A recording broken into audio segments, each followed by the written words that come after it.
ಎಲ್ಲರಿಗೂ ನಮಸ್ಕಾರ. ಇದು ಸುದ್ದಿ ವಿಶ್ಲೇಷಣೆ. ನಾನು ಶಶಿಧರ್ ಭಟ್. ಇದು ನನ್ನ ಡಿಜಿಟಲ್ ವಾಹಿನಿ. ಲೈಕ್ ಮಾಡಿ, ಸಬ್ಸ್ಕ್ರೈಬ್ ಮಾಡಿ, ಬೆಲ್ ಐಕಾನ್ ಪ್ರೆಸ್ ಮಾಡೋದಕ್ಕೆ ಮರಿಬೇಡಿ. ಹಾಗೆಯೇ ಸಾಧ್ಯ ಆದರೆ ಸಹಾಯ ಮಾಡಿ ಸ್ವತಂತ್ರ ಪತ್ರಿಕೋದ್ಯಮವನ್ನು ಉಳಿಸಿ. ಎಸ್, ರಾಜಕಾರಣ ರಾಜಕಾರಣ ಯಾವತ್ತೂ ಕೂಡ ಅದಕ್ಕೊಂದು ಡೆಫಿನೇಷನ್ ಅನ್ನೋದಿರಲ್ಲ, ವ್ಯಾಖ್ಯೆ ಅನ್ನೋದಿರಲ್ಲ. ರಾಜಕಾರಣ ಯಾವ ಸಂದರ್ಭದಲ್ಲಿ ಹೇಗೆ ಬೇಕಾದರೂ ಕೂಡ ಟರ್ನ್ ಆಗಬಹುದು, ತಿರುವು ಪಡಿಬಹುದು. ಯಾಕೆಂದರೆ ಅದು ಜನರ ಮೇಲೆ ಅವಲಂಬಿಸಿದೆ. ಒಬ್ಬ ರಾಜಕಾರಣಿಯನ್ನ ಜನ ಇಷ್ಟೇ ಕಾಲ ಪ್ರೀತಿಸ್ತಾರೆ ಅಂತ ಹೇಳಕ್ಕಾಗಲ್ಲ. ಅಂದರೆ ಜನರ ಪ್ರೀತಿ ಅನ್ನೋದೇನಿದೆ ಅದು ಪಿತ್ರಾರ್ಜಿತ ಆಸ್ತಿನೂ ಅಲ್ಲ, ಖರೀದಿಸಬಹುದಾದ ವಸ್ತುನೂ ಅಲ್ಲ. ಯಾವ ಸಂದರ್ಭದಲ್ಲಿ ಬೇಕಾದರೂ ಆಗ್ಬಿಡ್ಬೋದು. ನಾನು ನನ್ನ ಪತ್ರಿಕೋದ್ಯಮ ಬದುಕದಲ್ಲೇ ಭಾಳ ಸಂದರ್ಭದಲ್ಲಿ ನೋಡಿದ್ದೇನೆ. ದೇವರಾಜ ಅರಸು ಅವರ ಕೊನೆಗಾಲ ಆ ಸಂದರ್ಭ ಮನೆಗೆ ಹೋದಾಗ ಅವರು ಯಾರೂ ಇರಲಿಲ್ಲ. ಗುಂಡೂರಾವ್ ಚುನಾವಣೆ ಸೋತಂಥ ಸಂದರ್ಭದಲ್ಲಿ ಒಂದು ದಿನ, ಸೋತ ದಿನನೇ ನಾನು ಅವ್ರ ಮನೆಯಲ್ಲಿದ್ದೆ. ಅವರು ತನ್ನ ತಲೆಯನ್ನು ಗೋಡೆ ಹೊಡಿತಾ ಇದ್ರು. ಎದುರುಗಡೆ ಜನ ಯಾರು ಬರ್ತಾರೋ ಅಂತ ಕಿಟಕಿಯಲ್ಲಿ ನೋಡ್ತಾ ಇದ್ರು. It was a shocking. ಬಸವಲಿಂಗಪ್ಪನವರು ಅವರನ್ನ ಸಚಿವ ಸಂಪುಟದಿಂದ ಬಿಡಲಾಗಿತ್ತು. ಅವತ್ತು ಅವರನ್ನು ಅಪಾರವಾಗಿ ಗೌರವಿಸುವ ನಾನು ಅವ್ರ ಮನೆಗೆ ಹೋಗಿದ್ದೆ. ಶಿವಾನಂದ ಸರ್ಕಲ್ ಈ ಕಡೆ ಸರ್ಕಾರಿ ಬಂಗ್ಲೆಯಲ್ಲಿದ್ದರು ಅವರು ನನ್ನ ಜೊತೆ ಮಾತನಾಡಬೇಕಾದ್ರೂ ಕೂಡ ಮಧ್ಯೆ ಮಧ್ಯೆ ಕಿಟಕಿಯಲ್ಲಿ ಹೋಗಿ ಬಗ್ಗಿ ನೋಡ್ತಿದ್ರು. ನಾನು ಕೇಳಿದೆ, ಏನು ಬಸವಲಿಂಗಪ್ಪನವರು, ಯಾಕೆ ಕಿಟಕಿಯಲ್ಲಿ ನೋಡ್ತಾ ಇದ್ದೀರಿ? ಅವರಂದರು, ಇಲ್ಲ, ನಾನು ನೋಡ್ತಾ ಇರೋದು ಯಾರಾದ್ರೂ ನಾನು ನೋಡೋದಕ್ಕೆ ಬರ್ತಾರ, ಜನ ನನ್ನನ್ನು ತಿರಸ್ಕರಿಸ್ಬಿಟ್ಟಿದ್ದಾರ ಅನಿಸುತ್ತೆ, ಆ ಕಾರಣಕ್ಕೆ ಯಾರು ಇದ್ದಾರೇನೋ ಅಂತ ನೋಡ್ತೀನಿ ಅಂತ ಅಂತಿದ್ರು. ಈ ಪಾಪ್ಯುಲಿಸಮ್ ಅಂತ ಏನಿದೆ, ಈ ಜನಪ್ರಿಯತೆಯ ಮೇಲೆ ಬದುಕ್ತಾರೆ ನೋಡಿ, ಅವ್ರದ್ದು ಹಾಗೇನೆ. ಸೊ ಒಂದ್ಸಲ ನಾನು ಅನಂತ್ನಾಗ್ ಅವ್ರ ಜೊತೆ ಕಾರ್ನಲ್ಲಿ ಹೋಗ್ತಾ ಇದ್ದಂಥ ಸಂದರ್ಭ, ಯಾವುದು ಭಾಳ ವರ್ಷಗಳ ಹಿಂದೆ. ಅವರು ಕೂಡ ನಾನು ಅವರು ಒಂದೇ ಕಾರ್ನಲ್ಲಿ ಹೋಗ್ತಾ ಇದ್ವಿ. ಕಾರ್ನ ಗಾಜನ್ನ ಇಳಿಸಿ ಆಗಾಗ ಅವರು ನೋಡ್ತಿದ್ರು. ಜನ ಯಾರು ಗುರುತಿಸಿದ್ರೆ ಕೈ ಮುಗಿತಿದ್ರು. ನಾನು ಕೇಳಿದೆ ಯಾಕೆ ಅಂತ. ಅನಂತ್ನಾಗ್ ಹೇಳಿದ್ರು, ನೋಡಿ, ನಾವು ಜನಪ್ರಿಯತೆ ಮೇಲೆ ಬದುಕ್ತಿರ್ತೀವಿ. ನನ್ನನ್ನು ಜನ ಗುರುತಿಸ್ತಾರೋ ಇಲ್ವೋ ಒಂದು ಆತಂಕ ಒಳಗಡೆ ಕಾಯ್ತಾ ಇರುತ್ತೆ. ಅಂತಹ ಸನ್ನಿವೇಶದಲ್ಲಿ ನಾನು ನೋಡ್ತೀನಿ ಯಾರಾದರೂ ನನ್ನ ಗುರುತಿಸ್ತಾರ ಅಂತ. ಗುರುತಿಸೋಕ್ಕೆ ಸಂತೋಷ ಆಗುತ್ತೆ, ಕೈ ಮುಗಿತೀನಿ. ಯಾರು ಗುರುತಿಸ್ತೇ ಇದ್ದರೆ ಆತಂಕ ಶುರುವಾಗುತ್ತೆ. ನಾನು ಈ ಜನಪ್ರಿಯತೆಯ ಕುರಿತು, ರಾಜಕಾರಣ ಮತ್ತು ಜನಪ್ರಿಯತೆ ಕುರಿತು ಮಾತನಾಡುವುದಕ್ಕೆ ಇವತ್ತು ಕಾರಣ ಇದೆ. ಸುಮಲತಾ ಅವರು ನಿನ್ನೆ ಮಂಡ್ಯಕ್ಕೆ ಬಂದರು. ಬಹಳ ಕಾಲದ ನಂತರ ಹಲವು ವಿಚಾರಗಳನ್ನು ಅವರು ಮಾತನಾಡಿದ್ದಾರೆ. ಒಂದು, ಕಳೆದ ಲೋಕಸಭಾ ಚುನಾವಣೆಯಲ್ಲೂ ಕೂಡ ತಮ್ಮನ್ನ ಚುನಾವಣಾ ಪ್ರಚಾರಕ್ಕೆ ಕರೆದಿರಲಿಲ್ಲ, ಬನ್ನಿ ಅಂತ ನಾನು ಹೋಗಿಲ್ಲ.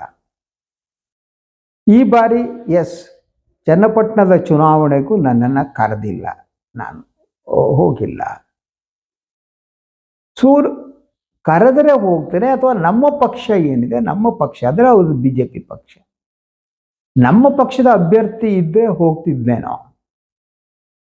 ಆದರೆ ಇನ್ನು ಏನು 3 ಚುನಾವಣೆ ನಡೀತೆ, ಇನ್ಯಾವುದೇ ಕ್ಷೇತ್ರಕ್ಕಂತೂ ಸುಮಲತಾ ಅವ್ರನ್ನ ಕರೆದಿಲ್ಲ. ಒಂದು ನಿಮಿಷ ನಿಮ್ಗೆ ಯೋಚನೆ ಮಾಡಿ. ಒಂದು, ಮಂಡ್ಯದಿಂದ ಪಕ್ಷೇತರ ಅಭ್ಯರ್ಥಿಯಾಗಿ ಗೆದ್ದ ಸುಮಲತಾ ಅವರಿಗೆ ಒಂದು ಅಹಂಕಾರ ಬೆಳೀತಾ ಇದೆಯೇನೋ ಅಂತ ಅನಿಸ್ತಾ ಇತ್ತು.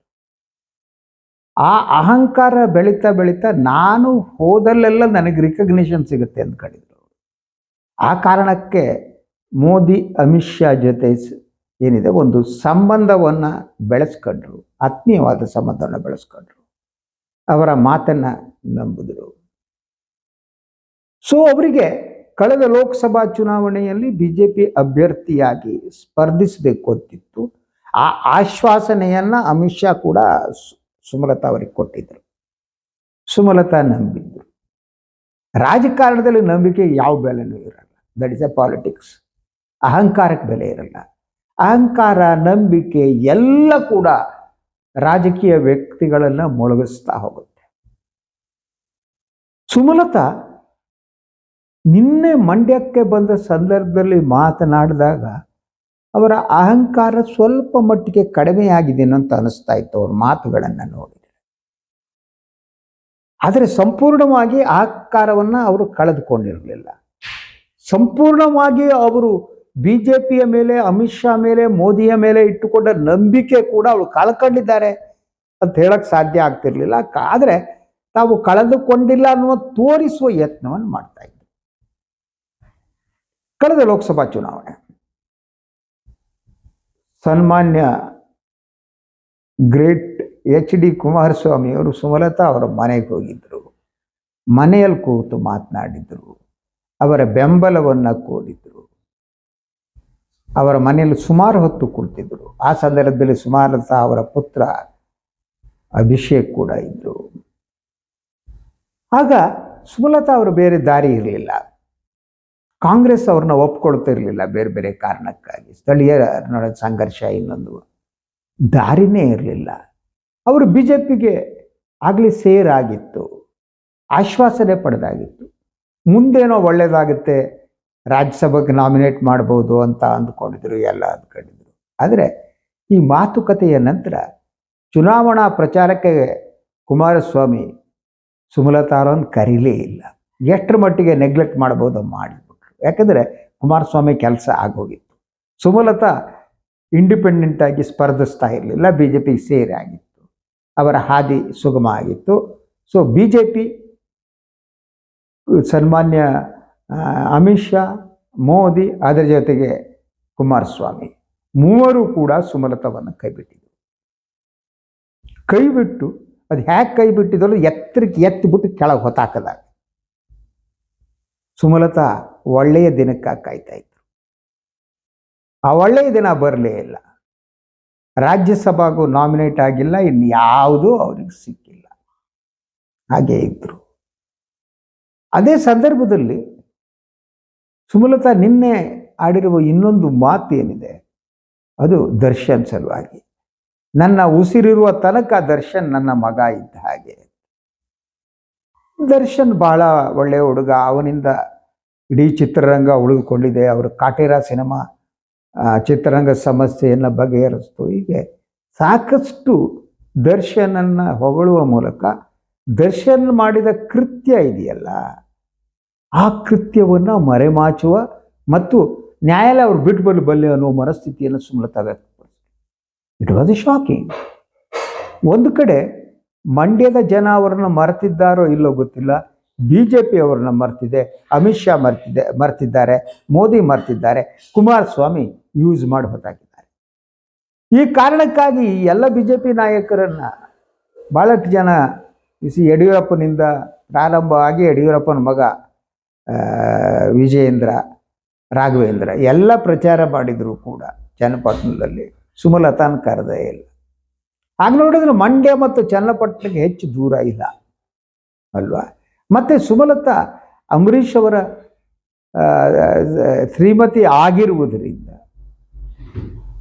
ಅಲ್ಲಿನ ಒಕ್ಕಲಿಗ ಸಮುದಾಯಕ್ಕೆ ಅವ್ರ ಬಗ್ಗೆ ಪ್ರೀತಿ ಇರುವವರು ಇನ್ನೂ ಇರ್ಬೋದು. ಆದರೆ ಚನ್ನಪಟ್ಟಣದಲ್ಲಿ ಒಕ್ಕಲಿಗರ ಪ್ರಾಬಲ್ಯ ಇದೆ, ಸುಮಲತನ್ನ ಕರೆದಿಲ್ಲ ಯಾಕೆ? ಅಂಬರೀಷ್ ಅವರ ಹೆಂಡತಿ ಅಲ್ವಾ, ಅವರು ಒಕ್ಕಲಿಗರ ಅಲ್ದಿರ್ಬೋದು, ಬಟ್ ಮಂಡ್ಯ ಸೊಸೆ ಅಂತ ತಕ್ಷಣ ಒಕ್ಕಲಿಗರ ಸೊಸೆ. ಸಾಧಾರಣ ನಮ್ಮ ಭಾರತೀಯ ನಂಬಿಕೆಯಲ್ಲಿ ಹೆಣ್ಮಕ್ಳು ಯಾರು ಇರ್ತಾರೆ ಅವರಿಗೆ ಯಾವ ಜಾತಿಯ ಗಂಡನ ಮದುವೆ ಆಗ್ತಾರ ಆ ಜಾತಿ ಬಂದ್ಬಿಡುತ್ತೆ. ಸೊ ಆದ್ರಿಂದ ಮಂಡ್ಯದ ಸೊಸೆ, ಮಂಡ್ಯದ ಗೌಡತಿ ಅಂತಾನೆ ಅವಳು ಕರೆಯಲಾಗುತ್ತೆ. ಅವರು ಮಂಡ್ಯದ ಸೊಸೆ ಮತ್ತು ಮಂಡ್ಯದ ಗೌಡತಿ ಆದರೆ ಅವರನ್ನು ಯಾಕೆ ಚನ್ನಪಟ್ಟಣಕ್ಕೆ ಕರೆದಿಲ್ಲ? ವೈ? ಇದು ಸುಮಲತಾ ಅವರಿಗೆ ಮಾಡಿರುವ ಅವಮಾನ ಅಲ್ವಾ. ಸುಮಲತಾ ಇಲ್ಲ, ನನ್ನ ಕರೆದಿಲ್ಲ ಅಂತ ನಿನ್ನೆ ಮಂಡ್ಯದಲ್ಲಿ ಹೇಳಿದರು. ಇದಕ್ಕೆ ಕುಮಾರಸ್ವಾಮಿಯಿಂದಾಗಲಿ BJP ನಾಯಕರಿಂದ ಯಾವುದೂ ಪ್ರತಿಕ್ರಿಯೆ ಬಂದಿಲ್ಲ. ಯಾಕೆಂದರೆ BJPಯ ನಾಯಕರುಗಳೇನಿದ್ದಾರೆ, ಇವತ್ತಿನ ನಾಯಕತ್ವ ಏನಿದೆ, ವಿಜೇಂದ್ರ ಅವರಿರ್ಬೋದು, ಅಶೋಕ್ ಇರ್ಬೋದು, ಇವರು ಯಾರೂ ಕೂಡ ಸುಮಲತಾ ಅವರಿಗೆ ಅಂಥ ಮಹತ್ವವನ್ನು ಕೊಡ್ತಾ ಇಲ್ಲ, ಅವರನ್ನು ಹತ್ತಿರಕ್ಕೋ ಬಿಟ್ಕೋತಾ ಇಲ್ಲ, ಕಾನ್ಫಿಡೆನ್ಸಿ ತಗೋತಾ ಇಲ್ಲ. ಹಾಗೆಯೇ BJP ಪಕ್ಷ ಸುಮಲತಾ ಅವ್ರನ್ನ ಬಳಸ್ಕೊಳ್ಳೋದಕ್ಕೆ ಇಷ್ಟನೇ ಪಡ್ತಾ ಇಲ್ಲ. ಯಾಕಿರ್ಬೋದು? ನಮಗೆ ಸುಮಲತಾ ಇನ್ನೂ ಅಗತ್ಯ ಇಲ್ಲ ಅನ್ನೋದು ಕಾರಣ ಇರ್ಬೋದು. ಸುಮಲತಾ ಬೇಕಾಗಿಲ್ಲ ಅನ್ನೋದು ಸುಮಲತಾ ಬಿಟ್ಟು ಹೋದರೆ ಹೋಗಲಿ, ನಮಗೆ ಯಾಕೆ ಬೇಕು ಈ ತಲೆನೋವು ಅನ್ನೋದು. ಯಾವ ಕಾರಣ ಇರ್ಬೋದು, ಯಾವುದಾದ್ರೂ ಕಾರಣ ಇರ್ಬೋದು, ಕಾರಣ what ever it may be, but ಫಲಿತಾಂಶ ಮಾತ್ರ ಒಂದೇ. ಸುಮಲತಾ ರಾಜಕೀಯ ಬದುಕಿಗೆ ಒಂದು ರೀತಿ ತೆರೆ ಬಿದ್ದಂತೆ ಆಗಿದೆ. ಬಿಜೆಪಿ ಮತ್ತು JDS ನಡುವೆ ಸಂಬಂಧ ಇರುವವರಿಗೆ ಮಂಡ್ಯದಲ್ಲಿ ಸುಮಲತಾ ಉಸಿರು ಬಿಡುವ ಹಾಗೂ ಇಲ್ಲ. ಟಿಕೆಟ್ಸ್ ಇರೋದು ಹಾಳಾಗೋಗ್ಲಿ. ಮಂಡ್ಯವನ್ನು ಸಂಪೂರ್ಣವಾಗಿ JDSಗೆ ಕೊಡಲಾಗಿದೆ. ಈವನ್ ಚನ್ನಪಟ್ಟಣದಲ್ಲೇ ಬಿಜೆಪಿಗಾಗಿ ಅಷ್ಟು ಕೆಲಸ ಮಾಡಿದ ಯೋಗೀಶ್ವರ್ನಲ್ಲ, ಕುಮಾರಸ್ವಾಮಿಯ ಮಗನಿಗಾಗಿ, ಮೊಮ್ಮಗನಿಗಾಗಿ, ಇನ್ನೊಬ್ಬರಿಗಾಗಿ ಬಲಿ ಕೊಟ್ಟು ಬಿಜೆಪಿ ಮುಗಿಸ್ಬಿಟ್ಟಿದೆ. ಇನ್ನು ಈ ಸುಮಕ್ಕ ಯಾವ ಲೆಕ್ಕಕ್ಕೆ ಇಲ್ಲ. ಅವ್ರ ರಾಜಕೀಯ ಪೊಲಿಟಿಕ್ಸ್ ಗಾನ್. ಅವ್ರ ರಾಜಕೀಯ ಬದುಕು ನನಗನ್ಸೋ ಮುಗೀತು. ಇನ್ಯಾವುದು ಕ್ಷೇತ್ರಗಳು ಸಿಗೋ ಚಾನ್ಸಸ್ ಇಲ್ಲ. ಮಂಡ್ಯದಲ್ಲಿ ಇನ್ನು ಬಂದು ನಾನು ಮಂಡ್ಯದಲ್ಲೇ ಉಳ್ಕೋತೀನಿ ಅದು ಇದು ಮಾತನಾಡ್ತಿದ್ದಾರೆ. ಬಟ್ ಆದರೆ ಪಕ್ಷೇತರರಾಗಿ ಅವ್ರನ್ನ ಆಯ್ಕೆ ಮಾಡಿದಾಗ ಮಂಡ್ಯದ ಜನ ರಾಜಕೀಯ ಪಕ್ಷಗಳನ್ನು ಬಿಟ್ಟು ಅವರನ್ನು ಆಯ್ಕೆ ಮಾಡಿದ್ರು. ಅವರು ಮಂಡ್ಯದ ಜನರ ಪ್ರೀತಿಯನ್ನ, ವಿಶ್ವಾಸವನ್ನು ಉಳಿಸ್ಕೊಳ್ಳೇ ಇಲ್ಲ. ಅಂಬರೀಷ್ ಅವರ ಹೆಂಡತಿ ನಮ್ಮ ಜಿಲ್ಲೆಯ ಸೊಸೆ ಅಂತ ಜನ ತೋರಿಸಿದ ಪ್ರೀತಿಗೆ ಯಾವ ರೀತಿ ಗೌರವ ತೋರಿಸ್ಬೇಕು ಅನ್ನೋದೇನಿದೆ ಅದು ಸುಮಲತಾಗೆ ಅರ್ಥನೇ ಆಗಿಲ್ಲ. ಸಾಮಾಜಿಕ ಬದುಕಂದ್ರೆ ಹಾಗೆ. ಚಿತ್ರನಟರ ಬದುಕು ಬೇರೆ, ಸಾಮಾಜಿಕ ಬದುಕು ಬೇರೆ. ನೀವು ಪರದೆಯ ಮೇಲೆ ಮಿಂಚುವವರು ಏನಿದ್ದೀರಿ, ನೀವು ಜನರ ಜೊತೆ ಒಂದು ಕನೆಕ್ಟ್ ಅನ್ನು ಕಳ್ಕೊಬಿಡ್ತೀರಿ. ನೀವು ಭ್ರಮಾ ಜಗತ್ತು, ನೀವು ಅನ್ನೋದು ಬಹಳ ದೊಡ್ಡ ಭ್ರಮೆ. ನೀವು ಚಿತ್ರಗಳಲ್ಲಿ 10 ಜನರಿಗೆ ಹೊಡಿತೀರಿ, ಇನ್ಯಾರಿಗೋ ತಾಯಿ ಆಗ್ತೀರಿ, ಇನ್ನೇನೋ ಮಾಡ್ತೀರಿ, ಮತ್ತೊಂದು ಮಾಡ್ತೀರಿ, ಫೈಟ್ ಮಾಡ್ತೀರಿ. ಅಬ್ಬಾಬಾಬಾ, ನೀವು ಸೃಷ್ಟಿಸುವ ಇಡೀ ಆ ಪ್ರಪಂಚ ಏನಿದೆ, ಇಡೀ ಪ್ರಪಂಚವೇ ಭ್ರಮಾತ್ಮಕವಾದುದು ಅಂತ.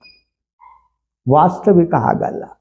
ರಾಜಕಾರಣದಲ್ಲಿ ನೀವು ಜನರ ಜೊತೆ ಯಾವಾಗ ಸಂಪರ್ಕವನ್ನು ಇಟ್ಕೋತೀರಿ, ಜನ ನಿಮ್ಮಿಂದ ವಾಸ್ತವವಾಗಿ ಕೆಲವು ನಿರೀಕ್ಷೆಗಳನ್ನ ಇಟ್ಕೊಂಡಿರ್ತಾರೆ. ಆ ನಿರೀಕ್ಷೆ ಹುಸಿ ಆದ ತಕ್ಷಣ ಜನ ಸುಲಭವಾಗಿ ತೆಗೆದು ನಿಮ್ಮನ್ನು ಕಷ್ಟಬಿಟ್ಟು ಹೋಗ್ಬಿಡ್ತಾರೆ. ಸಿನಿಮಾ ಆದರೆ ಮತ್ತೆ ನೋಡಿ ಸಂತೋಷ ಮಾಡ್ಬೋದು, ರಿಪೀಟ್ ಮಾಡ್ಬೋದು. ಆದರೆ ವಾಸ್ತವ ಬದುಕಿಗೆ ರಿಪಿಟೇಷನ್ ಅನ್ನೋದಿರಲ್ಲ. ರಾಜಕಾರಣಕ್ಕೆ ರಿಪಿಟೇಷನ್ ಅನ್ನೋ ಇರಲ್ಲ. ರಾಜಕಾರಣದಲ್ಲಿ ಒಂದು ತಪ್ಪು ಅಂತ ಜನ ತೀರ್ಮಾನ ಮಾಡಿದರೆ ಅದಕ್ಕೆ ಕ್ಷಮೆ ಅನ್ನೋದಾಗಲಿ ಪರಿಹಾರ ಅನ್ನೋದಾಗಲಿ ಇರೋದೇ ಇಲ್ಲ. ಆಗ ಸುಮ್ಮನೆ ಕೂತು ನಾನು ಹೇಳಿದಲ್ಲ ಹಲವು ನಾಯಕರ ಕಥೆಯನ್ನು, ಅವರು ಮನೆಯಲ್ಲಿ ಮೇಲೆ ನಿಂತು ಕಿಟಕಿಯಲ್ಲಿ ಜನ ಬಂದ್ರ ಅಂತ ನೋಡ್ತಿದ್ರು ಅಂತ. ಅರಸೂರಿಂದ ಪ್ರಾರಂಭವಾಗಿ ಗುಂಡೂರಾವ್ ಅವರು, ಇವನ್ ರಾಮಕೃಷ್ಣ ಕಡೆ ನನ್ನ ಕೈ ಹಿಡಿದು ಹತ್ತಿದ್ದು ನನಗೆ ನೆನಪಿದೆ. ಸೊ ಇನ್ನು ಈ ಸುಮಲತಾ ಯಾವ ಲೆಕ್ಕ? ಅವರು ಕೂಡ ಕಿಟಕಿಯಲ್ಲಿ ನಿಂತು ಯಾರಾದರೂ ಬರ್ತಾರ ಅಂತ ನೋಡಿರ್ಬೇಕು, ಮಂಡ್ಯದಲ್ಲಿ ಮನೆ ಇಟ್ಕೊಂಡು ಅಷ್ಟೆ. ಸಿಸ್ಟಮೆಟಿಕ್ ಆಗಿ Amit Shah G, Modi G, Kumaraswamy G, Sumalatha ಅವರ ಬಲಿ ಕೊಟ್ಟರು ಅಷ್ಟೇ. ಎನಿವೆ, ಇದಾಗಿತ್ತು ಇವತ್ತಿನ ಸುದ್ದಿ ವಿಶ್ಲೇಷಣೆ. ಇನ್ನೊಂದು ವಿಚಾರದೊಂದಿಗೆ ಮತ್ತೆ ಬರ್ತೀನಿ. ಎಲ್ಲರಿಗೂ ಒಳ್ಳೆಯದಾಗಲಿ. ನಮಸ್ಕಾರ.